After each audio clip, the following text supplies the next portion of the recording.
Assalamualaikum warahmatullahi wabarakatuh. Halo semua. Pertama-tama yang terhormat, dosen pengampu mata kuliah Governansi Digital, Ibu Dr. Ayuning Budiati MPPM. Perkenalkan, saya Harumani Zapawana dengan NIM 666124047 dari kelas 4C, jurusan Administrasi Publik, Fakultas Ilmu Sosial dan Ilmu Politik, Universitas Sultan Ageng Tirtayasa. Video ini saya buat untuk memenuhi tugas ujian akhir semester pada mata kuliah Governansi Digital.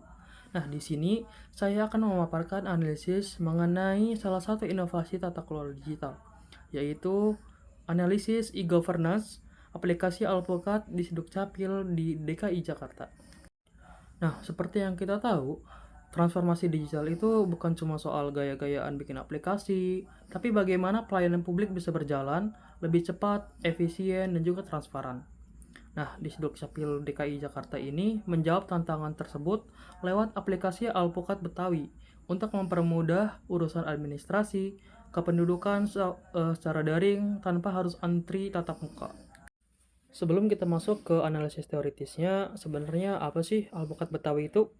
Jadi, Alpukat Betawi ini adalah platform layanan administrasi kependudukan yang dikembangkan langsung oleh Dinas Kependudukan dan Pencatatan Sipil DKI Jakarta.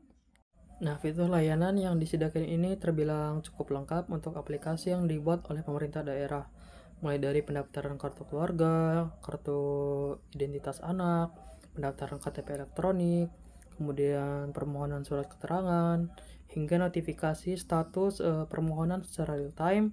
Itu semuanya bisa diakses secara daring melalui smartphone kita. Sekarang mari kita bedah dari kacamata analisis teoritis. Nah, jika kita melihat dari analisis menggunakan kerangka teori tata kelola IT dari Weil and Ross, aplikasi Alpukat Betawi ini menerapkan model archetype federal. Mengapa menggunakan model federal? Karena dalam proses pengambilan keputusannya dan pengelolaan teknologinya itu terdapat pembagian wewenang yang kolaboratif antara pemerintah pusat, dalam hal ini Kementerian Dalam Negeri, dan pemerintah daerah, yaitu pemerintah Provinsi DKI Jakarta beserta Dukcapil.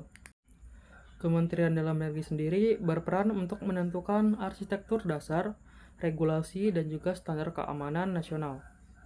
Sedangkan di Dukcapil DKI Jakarta memiliki ruang untuk melakukan inovasi lokal, mengembangkan fitur secara spesifik, serta menyesuaikan kebutuhan layanan sesuai dengan karakteristik warga Jakarta. Struktur ini membuat birokrasi tetap taat asas, namun tetap fleksibel di daerah. Selanjutnya, performa dari aplikasi Alpukat Betawi ini diukur menggunakan indikator United Station e-Government Survey melalui 3 komponen. Yang pertama ada Online Service Index atau OSI. Nah, skornya ini adalah 0,85. Skor ini didapat karena layanannya sudah berada di tahap transaksional penuh, di mana warga bisa mengurus dokumen dari awal hingga selesai tanpa perlu tatap muka. Kemudian komponen yang kedua itu adalah Telecom Infrastructure Index atau TII. Skornya adalah 0,8. Ini karena didukung penuh oleh infrastruktur 4G dan juga 5G di Jakarta yang memadai serta tingkat penetrasi internet penduduk yang mencapai 82%. Kemudian komponen yang ketiga yaitu Human Capital Index, skornya 0,8. Angka kesiapan pengguna ini linear dengan fakta bahwa DKI Jakarta memiliki indeks pembangunan manusia atau IPM tertinggi secara nasional, yaitu 80,8, yang berarti tingkat literasi digital masyarakatnya sudah sangat siap. Jika ketiga komponen ini dihitung, maka diperoleh nilai HD sebesar 0,808.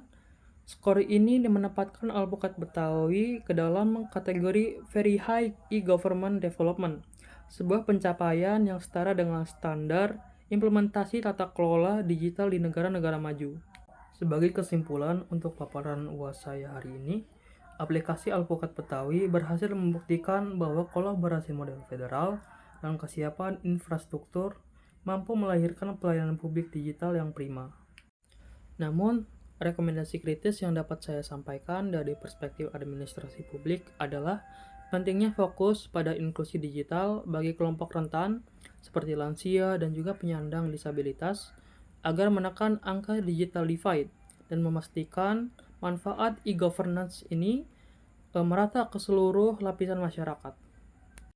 Demikian presentasi analisis yang dapat saya sampaikan untuk memenuhi UAS mata kuliah Governance Digital. Kurang lebihnya mohon maaf. Terima kasih atas perhatiannya. Saya Haruman pamit undur diri. Wassalamualaikum warahmatullahi wabarakatuh.